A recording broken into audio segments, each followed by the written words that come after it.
불자 여러분들 대단히 반갑습니다. 이 불교 문화 엑스포는 많은 부스들이 이렇게 자리하고 그전에는 서울까지 가야만 이게 관람이 가능했어요. 근데 작년부터 대구에서 이렇게 개최돼가 금년까지 KT를 타지 않고 서울까지 가지 않아도 대구에서 관람할 수 있는다는 것은 아주 우리들에게 큰 다행이고 큰 영광입니다.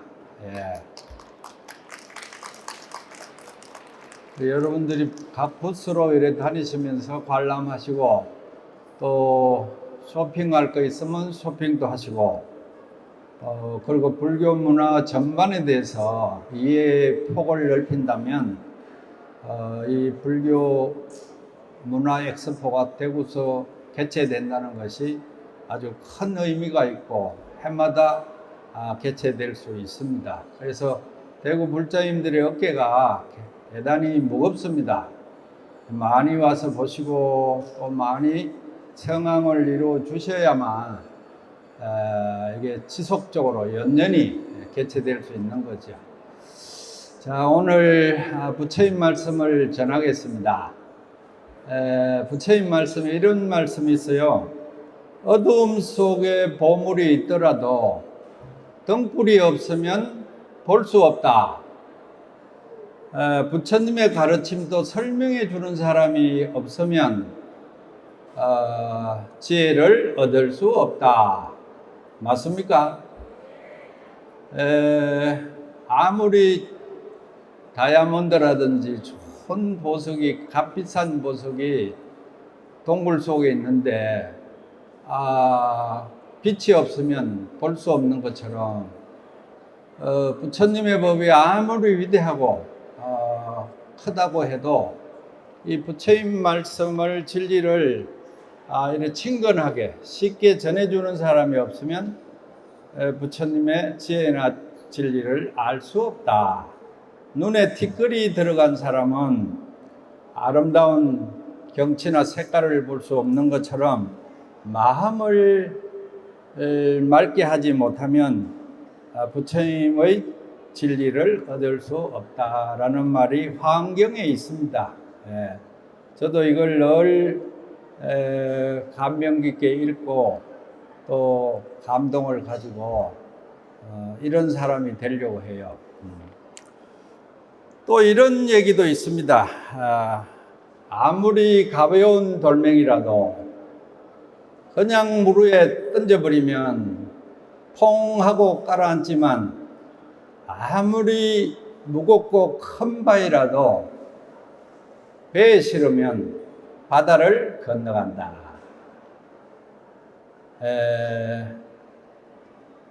그건 누구나 다 아는 사실이죠.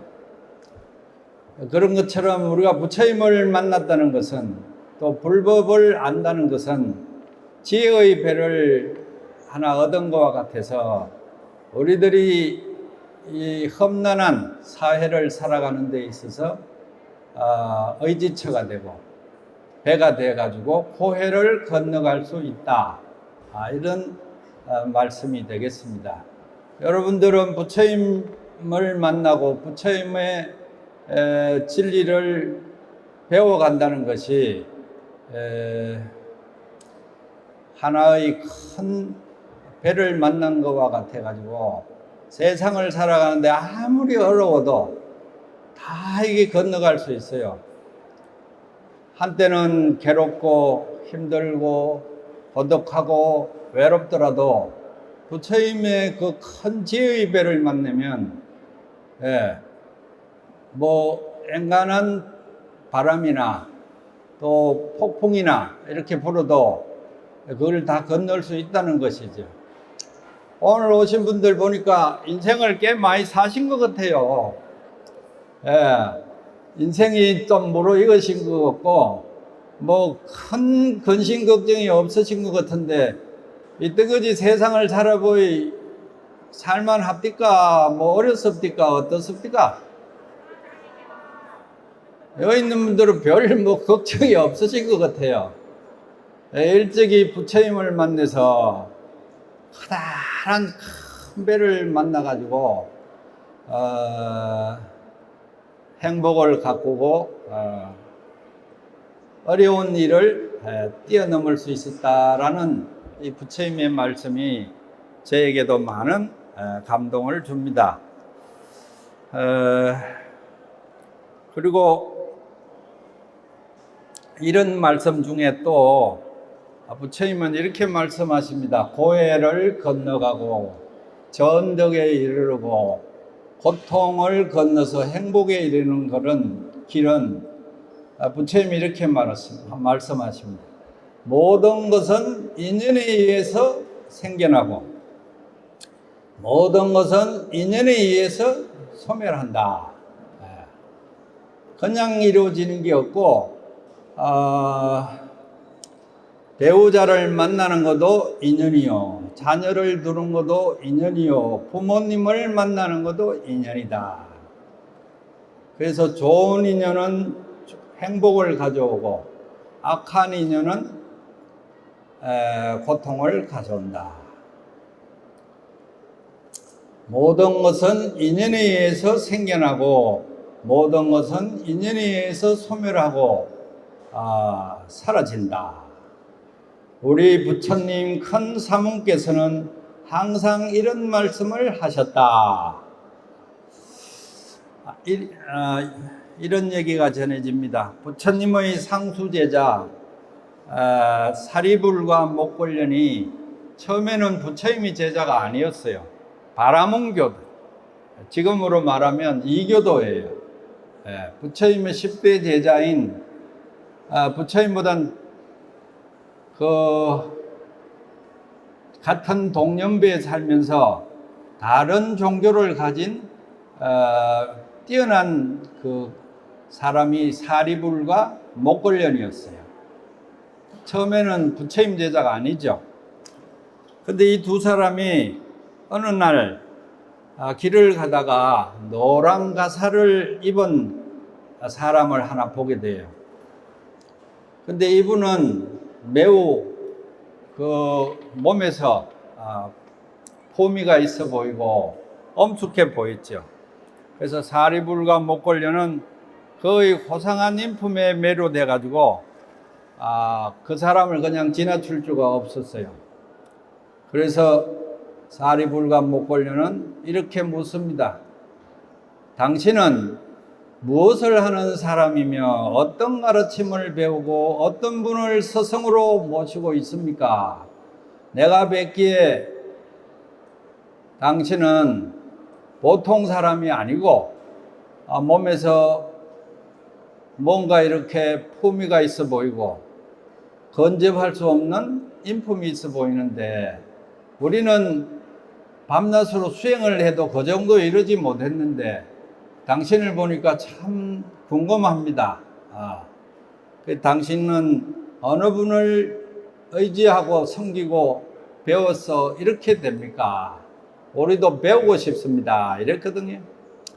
그러니까 노란 가사를 입은 이분이 이렇게 얘기해요. 저는 서가세존이라는 부처님을 모시고 스승으로 받들고 있습니다. 저는 그분의 가르침을 배우고 제가 입고 있는 이 가사는 그분의 법의입니다. 그리고 저의 본명은 마성이라고 합니다. 그러니까 사리불과 목걸련은 말씀하시기를 당신 스승 서가모니 부처님은 평소에 당신에게 무엇을 가르칩니까? 이렇게 물었어요. 그러니까 마성 비구가 저는 아직 그분에게 기회한 지 얼마 안 돼 가지고 그분의 깊은 가르침은 잘 모릅니다.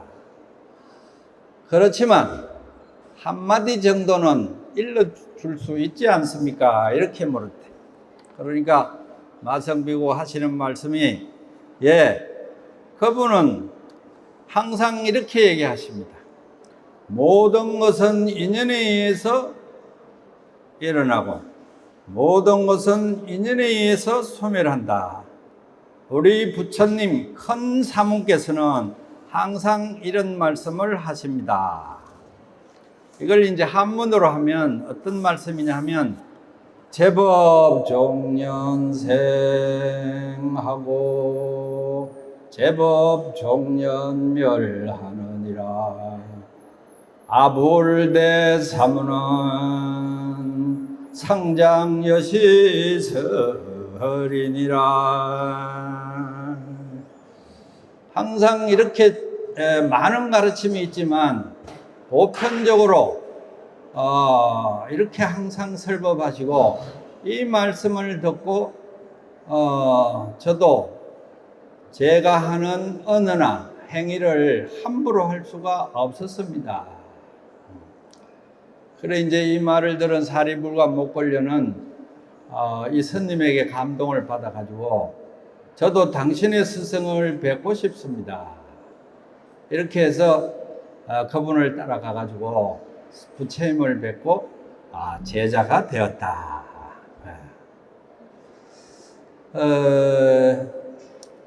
제가 오늘 이 자리에 오는 것도 인연에 의해서 오고 또 여러분을 만난 것도 인연에 의해서 뵙게 되고 또 이 세상을 살아가는 것도 인연에 의해서 살아갑니다. 맞습니까?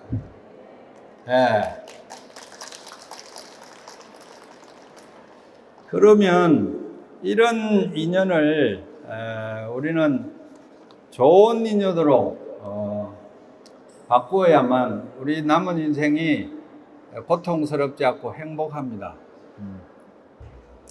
근데 우리가 생활을 하다 보면 많은 그 현상을 만나고 많은 사람들을 만나고 이런 와중에 그 상대방이 나에게 뭔가를 이렇게 액션을 취했을 때 언어나 행위를 취했을 때 이것을 어떻게 받아들이느냐에 따라서 내가 편안하기도 하고 내가 고통스럽기도 해요.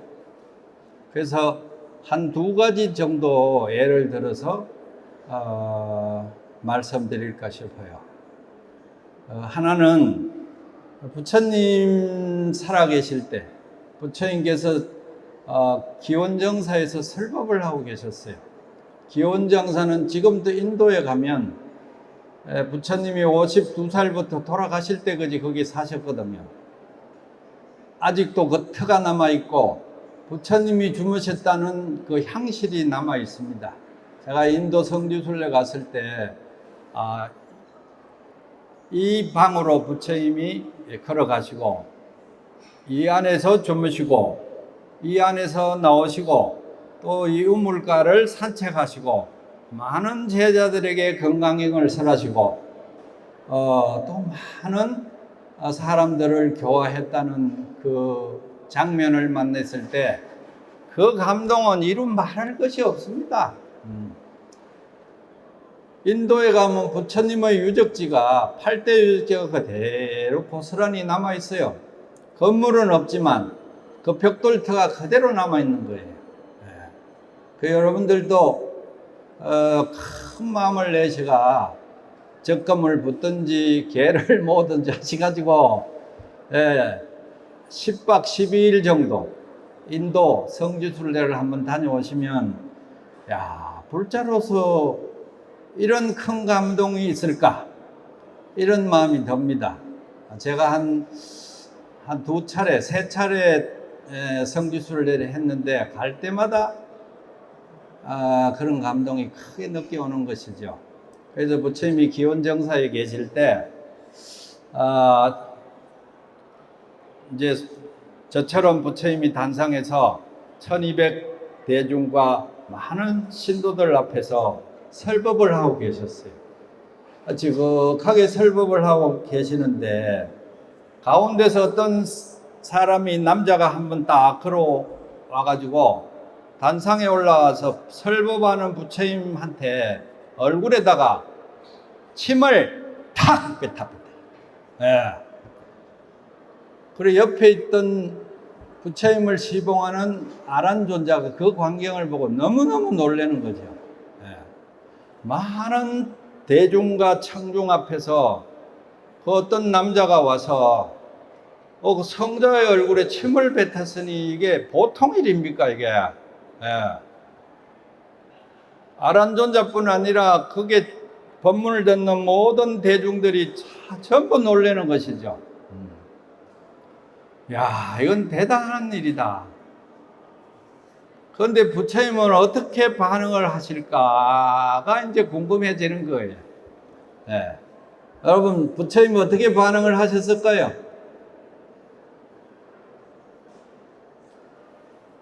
여러분들이 부처님이라고 생각하고 법문을 하고 있는데 다른 사람이 와서 뭐 다른 말도 없이 따자고자 그냥 얼굴에다 침을 뱉으면 그래 여러분들 마음이 어떻겠어요 그래. 네.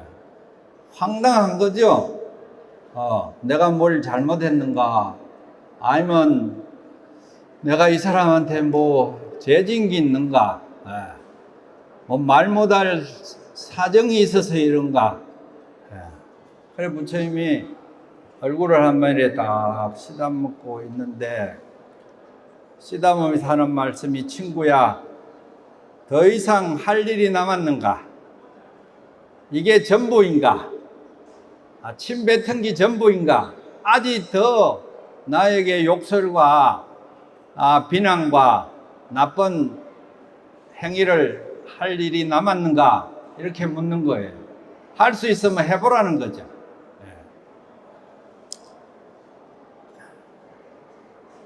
그런데 부처님은 마음이 편안해요.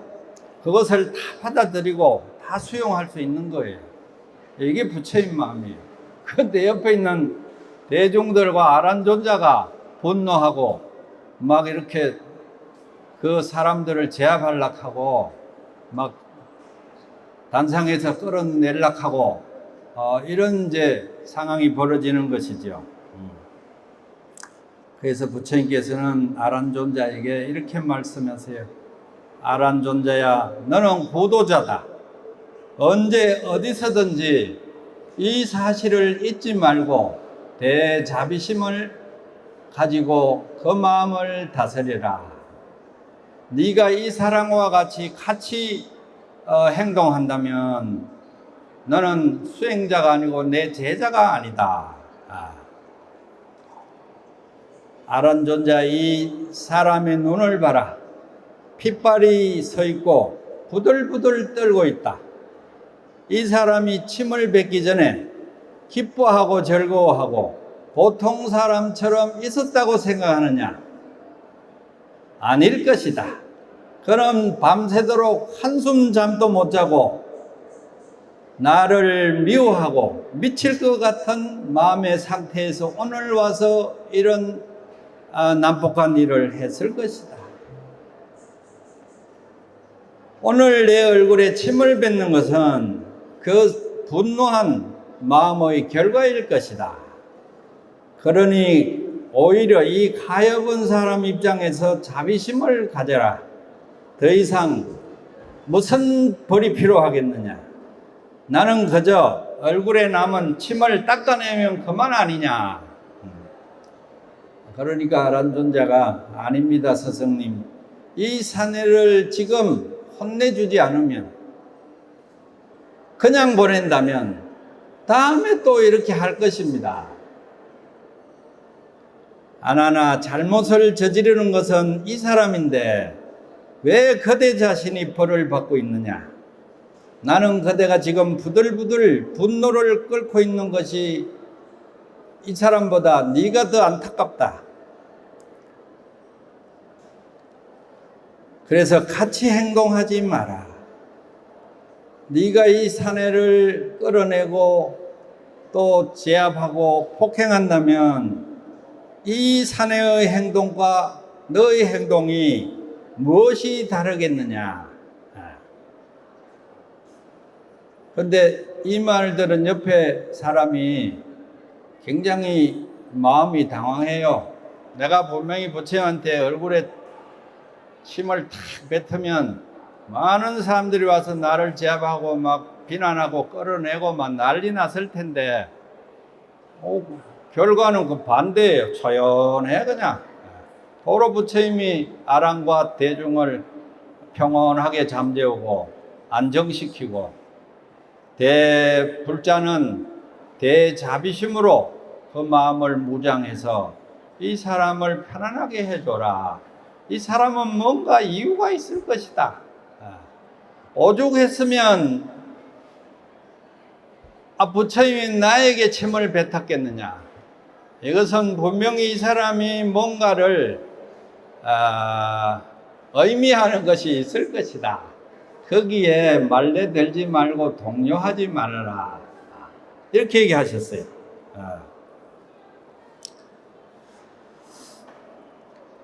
그러자 이 사람은 부처님 말씀에 자기가 한 행동에 대해서 굉장히 미안하고 부끄러운 것이죠. 자기는 거기서 수모를 당하고 망신을 당하고 엉망진창이 될 줄 알았는데, 부처님은 자기를 바라보면서 도로 분노하지 않고 평온하게 있으니까 이 사람이 마음이 이제 어려워지는 거예요. 그래서 이제 부처님이 아주 따뜻한 마음으로 이렇게 그 사람에게 얘기합니다. 친구야, 당신의 마음을 불안하게 하지 말고 집에 가서 편안하게 쉬시오. 그대는 지금 매우 피곤하게 보입니다. 나에게 침을 뱉은 것은 다 잊으십시오. 그것은 내 몸에 가벼운 나무잎이 하나 스쳐가는 것에 불과하다. 나는 당신이 내 얼굴에 침을 뱉어도 나는 거기에 동요하지 않고, 가을 나무에서 떨어지는 나무잎이 내 얼굴을 싹 스쳐서 땅에 떨어지는 그런 모습과 같은 것이니 나에게 미안하게 생각하지 마시오.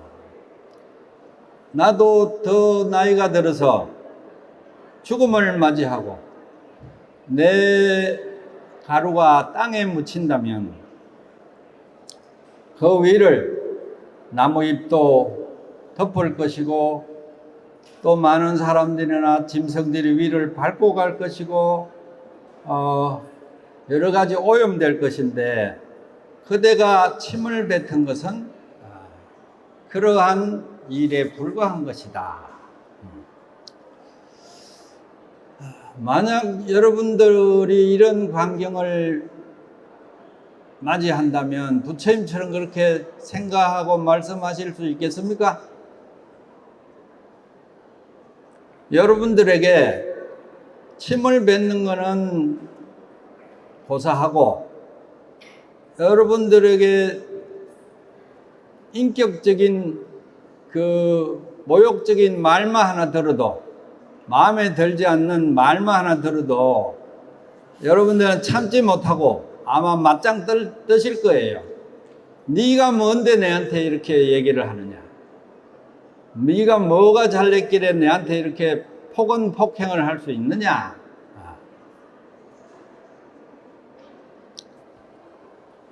근데 불자들은 이런 마음과 자세가 돼야 되는데, 여러분들은 이런 결과를 만들어낼 수 있겠습니까?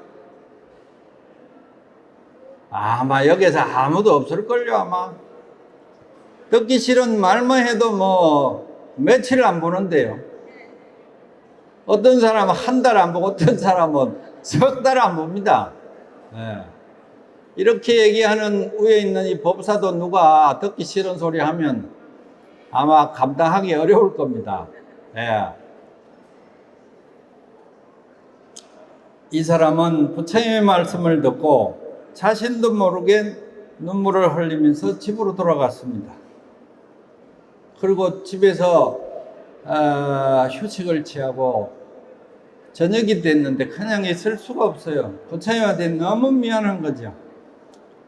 저녁 때 다시 기원정사에 찾아와서 부처님 앞에 무릎을 꿇고 용서를 빕니다.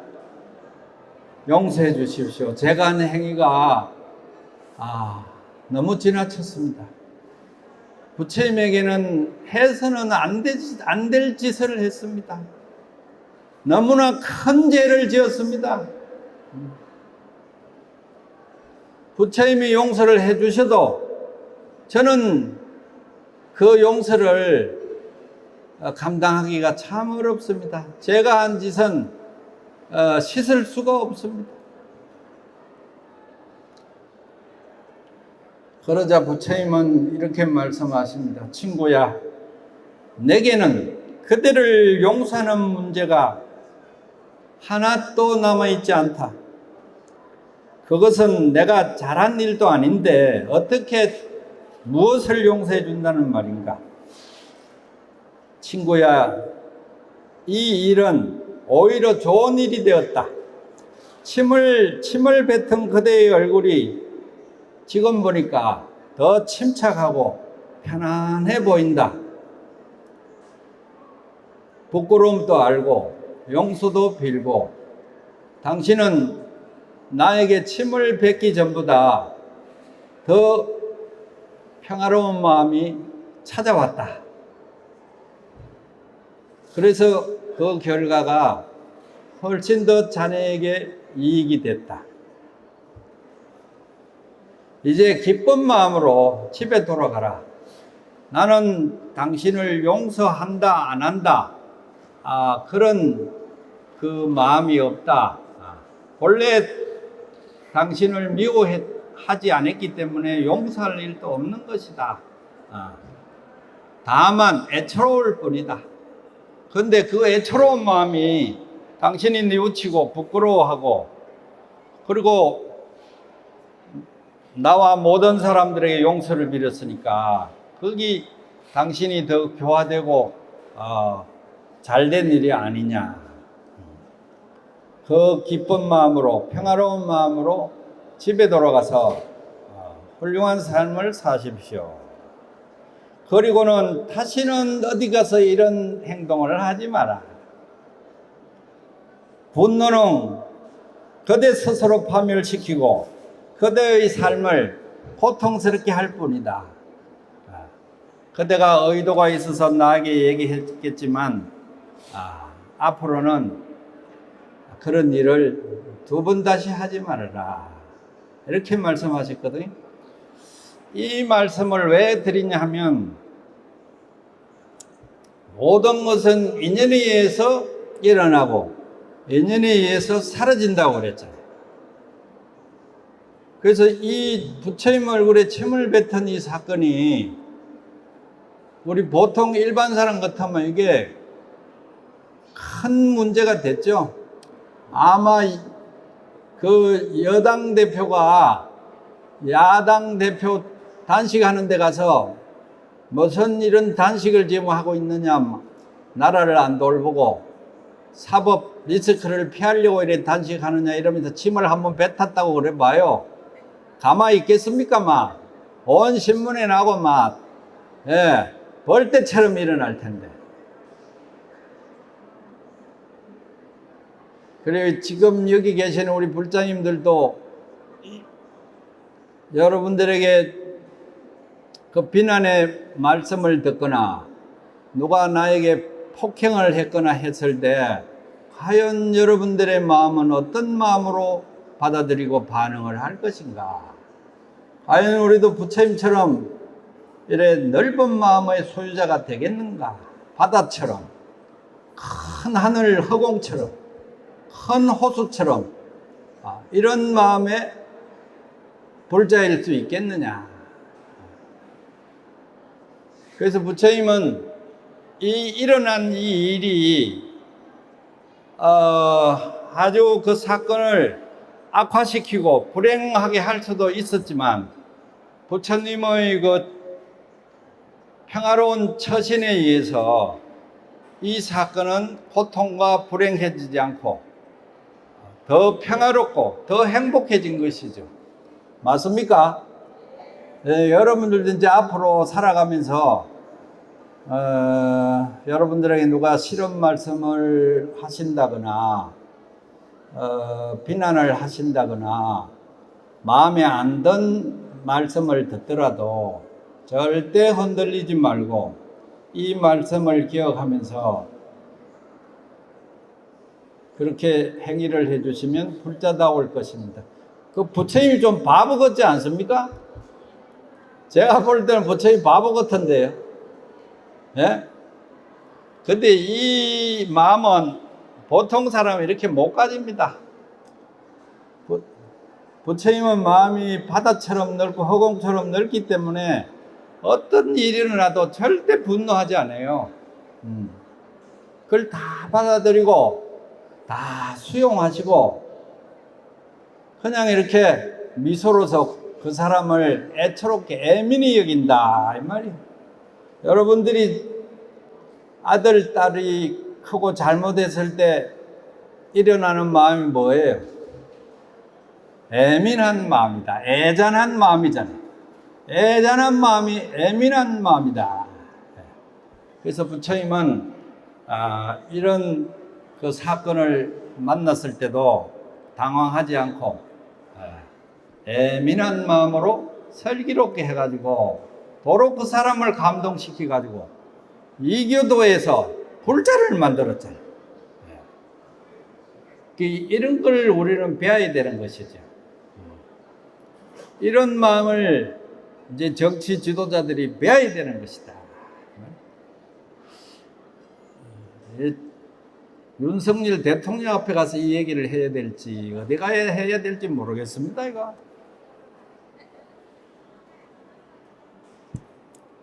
그게 우리 불자들은 이런 부처님을 스승으로 모시고 산다는 것은 대단한 자부심이고 대단한 자랑인 것이죠. 두 번째 또 얘기를 또 하나 하고 마칠게요. 두 번째는 아주 재밌어요. 네. 모든 것은 어째요? 인연에 의해서 일어나고 인연에 의해서 소멸한다. 다른 말로는 인연에 의해서 발생하고 인연에 의해서 사라진다. 우리가 이 세상에 태어난 것도 부모의 인연에 의해서 태어나고 남편을 만나고 자식을 만나고 생로병사 과정을 거쳐서 오래 살고 싶어도 몸을 잘 관리를 못하면 아마 일찍 죽는 거예요. 그래서 몸 관리를 잘 하셔야 돼요. 그래서 좋은 의복과 좋은 음식과 또 좋은 약과 좋은 집이나 좋은 사람들을 만나면 스트레스 받지 않고 좋은 인연에 의해서 오래 사시는 거죠. 그리고 좋은 인연을 만나야 부자도 되는 거예요.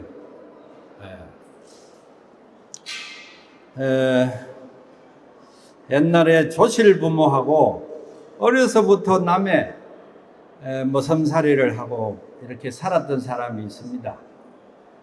그는 나이가 30이 되도록 결혼도 못하고 장가도 못 들었어요. 가난하고 형제도 없고 부모도 없고 일가 친척도 없는데 이 외로운 사람에게 돈도 없고 누가 딸을 주겠습니까? 근데 옛날에 30살 넘는 사람은 굉장히 결혼 그 정년기가 훨씬 지난 것이죠. 요즘은 처녀 총각들이 몇 살에 결혼합니까 주로? 보통 뭐 35,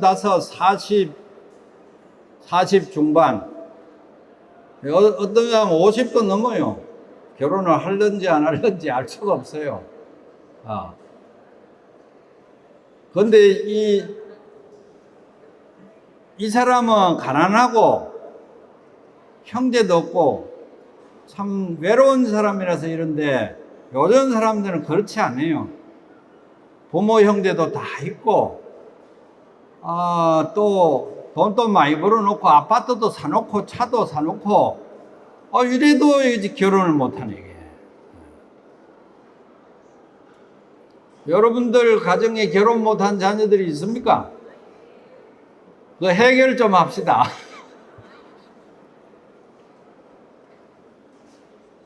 그런 사람은 결혼하라고 자꾸 하지 말고 절로 보내세요. 절로. 네 결혼 안 하거든. 절에 가서 손님 되라. 손님 되면 돈 없어도 의식주가 다 해결되잖아요. 예. 밥도 주고, 밥도 뭐 그냥 밥입니까? 뭐 좋은 쌀밥에 고래등 같은 기아집에, 예? 또 처자식이 없어요. 근심 걱정 없고 돈 벌 걱정도 없고 홀로단신 자유로운 삶을 사는데, 거기다가 학문과 도를 닦아서 큰 스님이 된다면 그 스님의 설법을 듣고 많은 사람이 감동한다면 이게 어째 결혼하는 것보다 적다고 얘기할 수 있겠습니까? 가톨릭에서는 신부님이 그 집안에 한 분 나면 집안의 영광으로 생각했어요. 그런데 불자들은 집안에 스님 한 분 나오면 어떤 사람은 막 말도 잘 안 돼. 부끄럽다 하고. 사회적 신분이 그만큼 대우를 못 받는다 이거 아니에요? 그런데 경전에는 일자 출가에 부족이 생천한다 이렇게 말씀하셨거든요. 한 사람이 집안에 출가를 하면 그 스님이 수행을 잘해서 큰 스님이 된다면 삼족을 멸하는 것이 아니고 구족이 생천한다. 구족이 살아서 하늘에 복을 받는다. 이게 얼마나 대단한 일이에요. 그래서 아들 둘이면 아들 하나는 좀 절에 좀 보내세요. 지금 스님들 출가자가 없어서 다 이렇게 절마다 어려움이 있고 스님들 대가 끊기려고 하는데 어째 불자들이 그래 사명을 다 안 합니까? 그래. 왜 아들, 딸을 놓으면 전부 결혼만 시키려고 그래요? 그래서 한둘은 스님을 만들어서 이렇게 높은 법상에 와서 다 여러 사람에게 설법하게 하면 여러분들의 자부심과 그 감동이 얼마나 크겠습니까? 그래. 어째 한 여인한테 보내가지고 평생 돈만 벌어오게 하고 아들, 딸 키우게 고통스럽게 빠지게 합니까? 그래.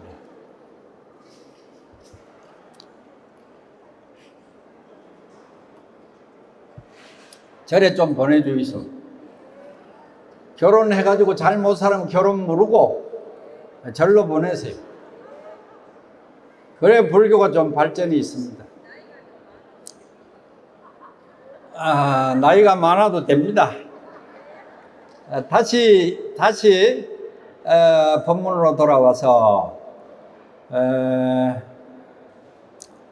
이렇게 조실부모하고 남의 집에 머슴을 살고 벌어놓은 돈도 없고 외롭고 고독하게 사는 이 남자가 30이 되도록 뭘 못했다고요? 결혼을 못하고 장가를 못 갔다. 왜? 딸을 줄 사람이 없으니까. 딸을 좀 좋은 데 주려고 하지. 누가 이런데 가난하고 외로운 사람 누가 주려고 그래요? 그래서 이 총각은 자기가 생각해도 자신의 처지가 너무나 한심스럽다. 그는 머슴살이로 지내다가는 평생 장가도 못 가보고 죽게 될 것이라고 생각을 했어요. 그래서 남의 집에서 7년 동안 열심히 일해서 받은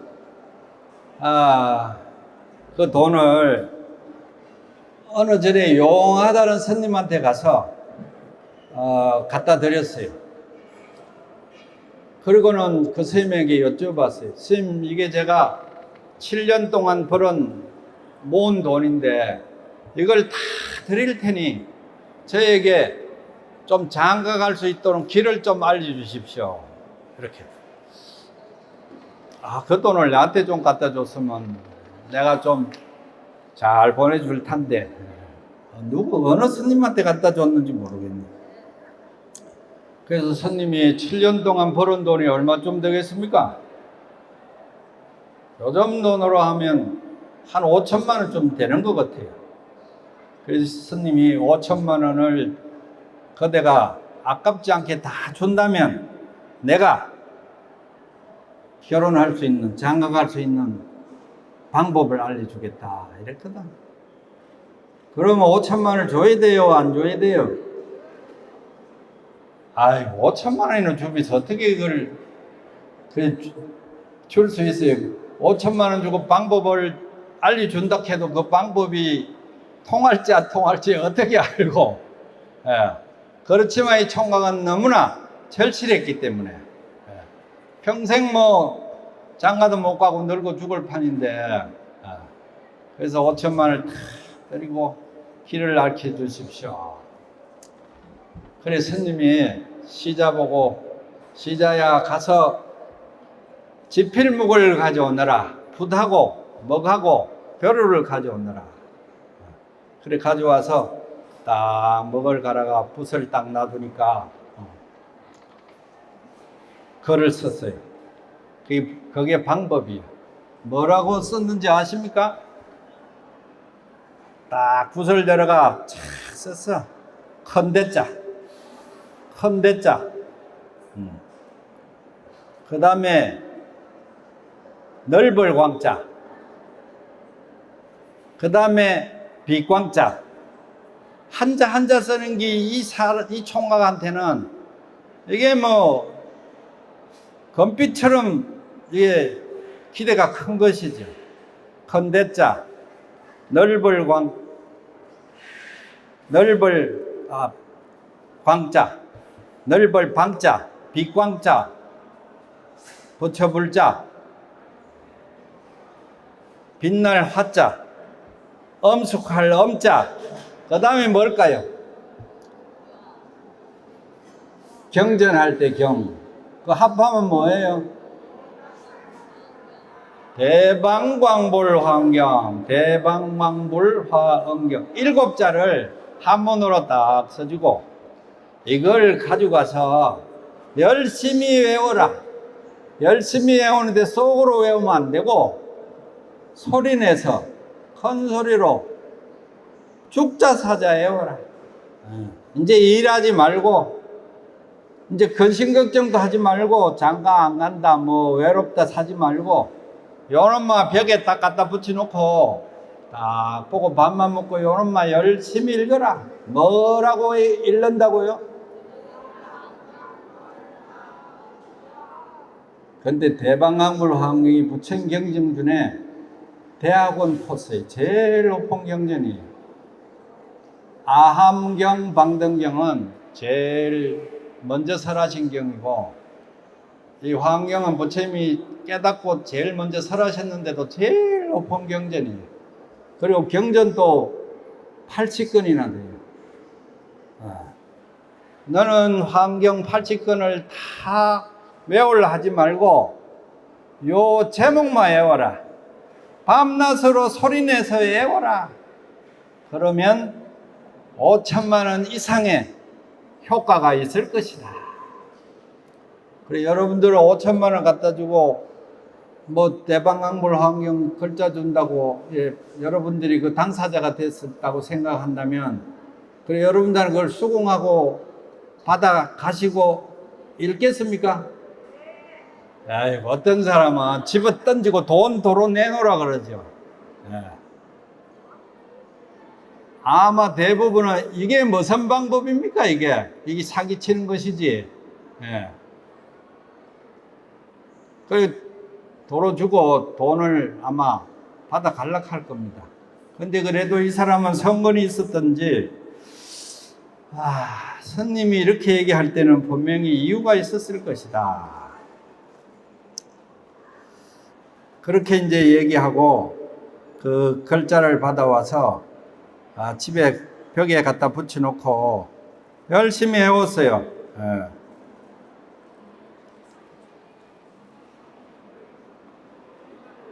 4시 30분 전에 10분밖에 안 남았네. 5분밖에 안 남았네. 그래서 열심히 해왔어요. 밥도 안 먹고. 그러다가 다 애우고 집에 있기가 너무나 이게 깝깝하고 불편해가고 나는 자연인이다처럼 저 숲속에 가서 외웠어요. 개울물이 막 쏟아지고 하는 좋은 숲속에 가서 그 물 흐르는 소리보다 더 크게 외운 거예요. 대방강불환경 대방강불환경 대방강불환경 대방강불환경. 산속에 들어가서 일주일째 아무것도 먹지 않고 물만 먹고 이렇게 막 돈 5천만 원을 생각해서라도 막 열심히 해왔어요.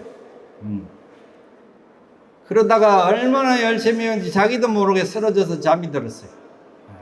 열심히 하면 쓰러집니까? 안 쓰러집니까? 예. 그런데 잠을 자는데 비몽사몽감에 꿈에 웬 남자가 나타나갖고 그에게 말합니다. 나는 전생에 너무 욕심이 많아서, 탐심이 많아서 내 손에 돈이 들어오면 절대 남을 준 적이 없다. 부인도 안 주고 자식도 안 주고, 그냥 단지 안에 묻어놓고 그냥 돈 모으는 그 만족감으로 내가 살다가 죽었다. 그래서 내가 많은 사람들에게 원망을 받고 한 번도 덕을 베푸지 못했다. 내가 생각해도 좀 한심한 사람인데 그 내 성격이니 어떻게 할 수가 없다.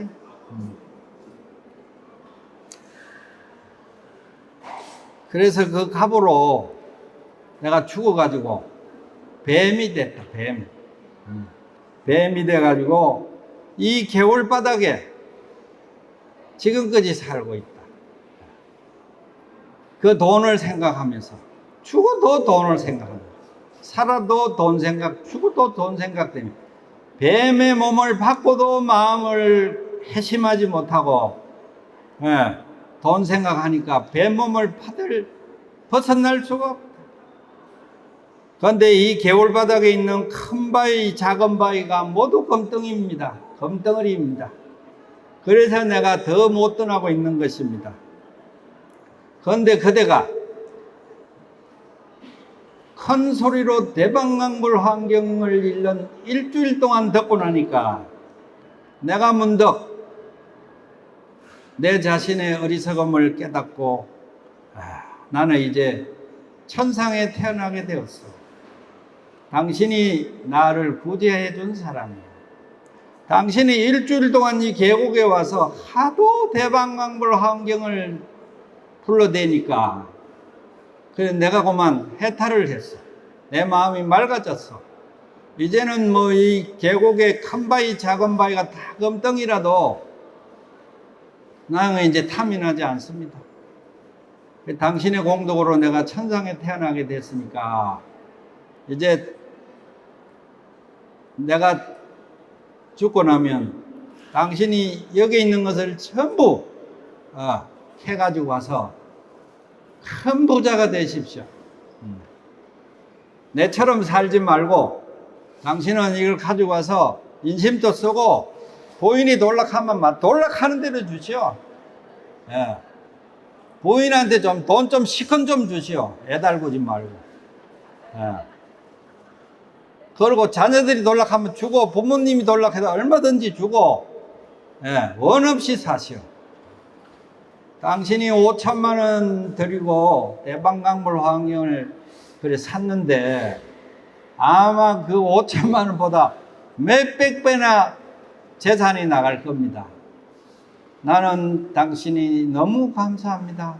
내 마음을 깨우쳐 줬기 때문에 나는 탐심과 분노와 어리석음을 벗어서 천상에 나게 됐습니다. 내가 갖고 있는 모든 것을 어디에 있는 것을 알려줄 테니까 가서 그것까지 다 가지고 가십시오. 자, 이래 했으면 이 거래가 성공한 겁니까? 못한 겁니까? 이게 깜짝 놀라서 깨어보니 꿈이었다. 정신이 돌아온 거는 개울로 내려가 보았다. 그랬더니 과연 개울 바닥에는 큰 바위 작은 바위가 전부 검이더라. 그 검을 전부 주워다가 시중에 팔아가지고 하루에 그 금을 다 걷어서 팔았나요? 며칠 걸렸을까요? 근데 아무한테도 얘기 안 해주고 또 갖다 팔고 또 와서 걔가 팔고, 예. 그래서 이 사람은 큰 부자가 되고 돈이 있다니까 그 결혼할 처녀들이 줄을 서요, 줄을. 한 푼도 없을 때는 줄을 안 서지, 줄을 선다고, 줄을. 예. 그래서 이 총각은 너무너무 좋은 거야, 이게. 그 중에 부처인 것 같은 마음을 가진, 얼굴도 예쁘고 몸매도 좋고 마음도 넓고 이런 여인을 다 부인으로 맞이해가 지금까지 잘 살고 있다고 그러죠.